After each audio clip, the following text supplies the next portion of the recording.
Oke, mari kita sambung lagi kelanjutan dari novel Gunung Hua. Sebuah kenangan masa lalu pun mulai teringat oleh Chung Myun. Itu adalah sebuah perbincangan antara dirinya dengan pimpinan sekte.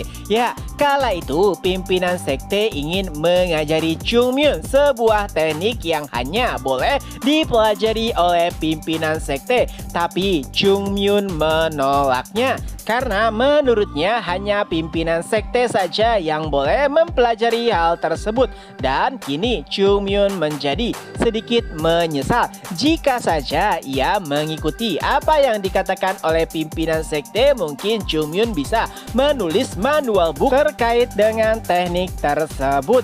Ya, seluruh teknik yang pernah Chung Myun gunakan pastinya akan kurang jika harus berhadapan dengan Heavenly Demon lagi. Jadi ia harus menciptakan teknik baru atau setidaknya yang setara dengan teknik milik pimpinan sekte. Situasinya benar-benar kacau, entah dari mana ia harus memulai.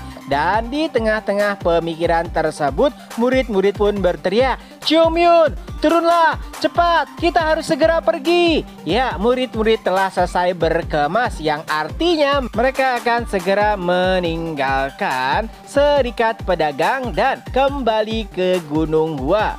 Beberapa waktu setelahnya, sekelompok petani yang tengah membajak sawah melihat sebuah kumpulan asap dari kejauhan. Seseorang berkata, "Apa itu? Apakah kita akan diserang?" Semakin dekat kumpulan asap tersebut semakin tebal hingga pada akhirnya sumbernya pun terungkap. Ternyata itu adalah sebuah kereta yang tengah ditarik oleh manusia. Tentu saja mereka adalah murid-murid Gunung Hua, dan yang menyebabkan mereka berlari begitu cepat sambil menarik sebuah kereta adalah karena Chung Myun memarahi mereka. "Apa yang kalian lakukan? Dasar bodoh, tarik dengan cepat. Apakah ini karena kalian telah memenangkan pertarungan kalian menjadi sedikit sombong?"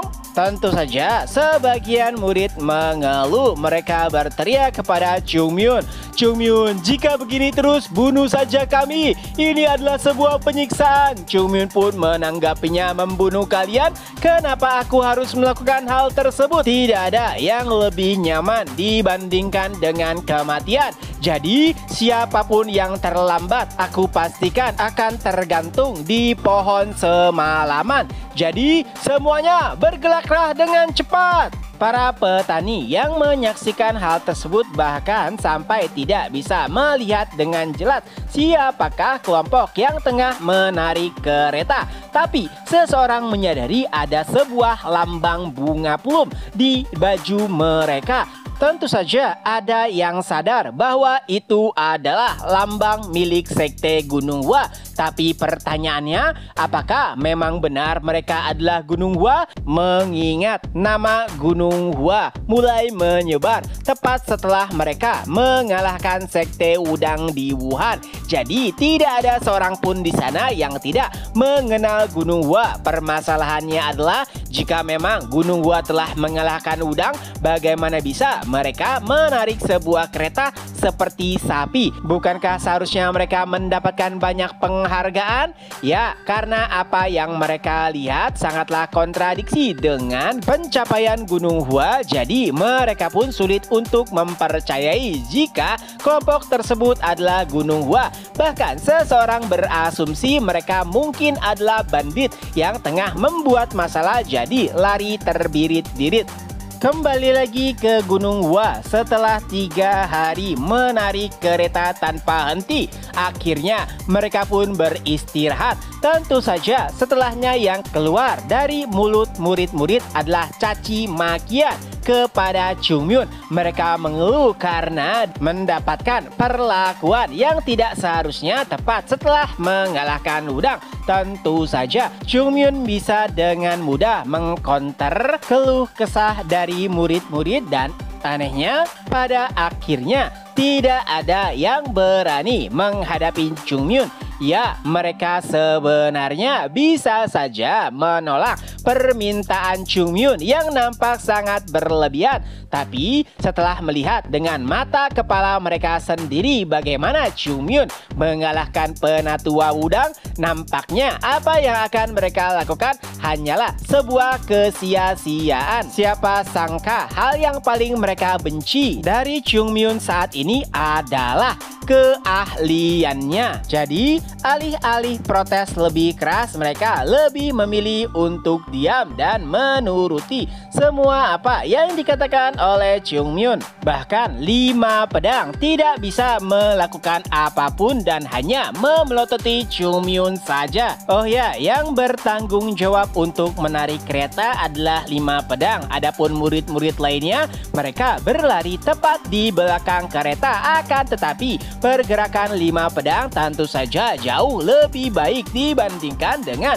murid-murid biasa. Dan walaupun mereka menarik kereta, murid-murid masih agak sulit untuk mengikutinya. Setelah beberapa saat, Chung Myun kembali berkata, "Baiklah, istirahatnya sudah selesai. Mari kita lanjutkan perjalanan." Seseorang murid pun berkata, "Dasar iblis, lihat saja, suatu saat nanti aku pasti akan membunuhmu." Ya, walaupun mereka nampak sangat kesal, tapi mereka juga pada akhirnya menuruti perkataan Chung Myun. Ungam yang menyaksikan hal tersebut bahkan sampai kagum dengan pendirian murid-murid. Tapi ia juga nampaknya sangat kasihan kepada murid-murid yang nampak sangat kelelahan. Oleh sebab itulah Ungam memanggil Chung Myun dan berkata, "Chung Myun, tidak bisakah kita beristirahat sedikit lagi?" Nampaknya murid-murid begitu kewalahan. Apalagi mereka juga baru menyelesaikan pertarungan dengan Wudang.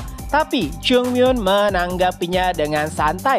Oleh sebab itulah kita harus melanjutkan perjalanan. Tentu saja Ungam sedikit terkejut dengan jawaban Chung Myun. Tapi setelah mendengar penjelasannya, nampaknya semua itu masuk akal. Alasan kenapa Chung Myun terus saja meminta murid-murid bergerak bahkan saat keadaan mereka sulit adalah karena mungkin suatu saat nanti mereka akan dihadapkan pada situasi yang sama. Di saat tubuh mereka sudah lelah dan mencapai batasnya, tapi mereka juga harus terus berjuang untuk menghadapi sesuatu.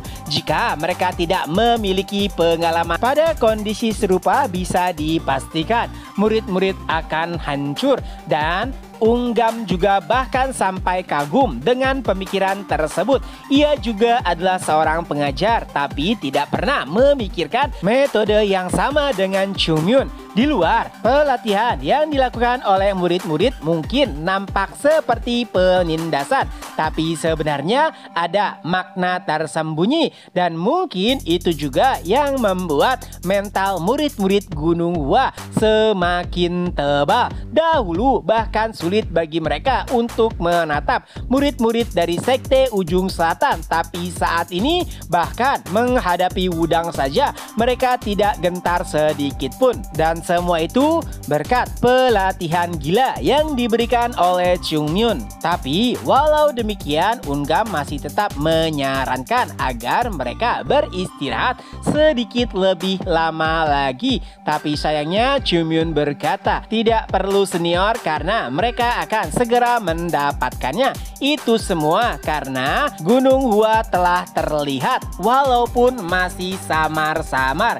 Nah, ada alasan lainnya kenapa Chung Myun nampak begitu keras saat ini. Itu semua karena setibanya di Gunung Hua, fokus Chung Myun akan terbagi. Ia tidak bisa memperhatikan pelatihan murid-murid dengan benar karena harus mengurusi hal-hal yang berkaitan dengan aliansi kawan surgawi. Ya, segala macam bentuk persiapan harus diselesaikan karena dalam waktu dekat aliansi kawan surgawi akan segera diresmikan. tentu saja Gunung Hua yang menjadi pusat aliansi harus lebih bersiap. Ya, Ungam pastinya memahami kegelisahan dan seluruh apa yang difikirkan oleh Chungmyun. Tapi ia pun memberikan sedikit nasihat. Walau demikian Chungmyun, kau tidak perlu terburu-buru. Tapi perbincangan mereka terhenti tak kala seorang murid berteriak, "Gunung Hua, baiklah, mari kita lanjutkan perjalanan. Saat tiba di Gunung Hua, seluruh kegilaan ini akan segera berhenti." Anehnya, murid-murid lainnya nampaknya setuju dengan usulan tersebut. Lalu Chungmyun kembali berkata, "Lihatlah, sepertinya merekalah yang ingin terburu-buru." Mendengar hal tersebut, Ungam pun tertawa sambil berkata, "Kalau begitu, aku tidak bisa berbuat apa-apa lagi." Dan chapter pun berakhir. Nah, itulah kelanjutan dari novel Gunung Hua. Semoga terhibur. Ketemu lagi di next video. Bye-bye.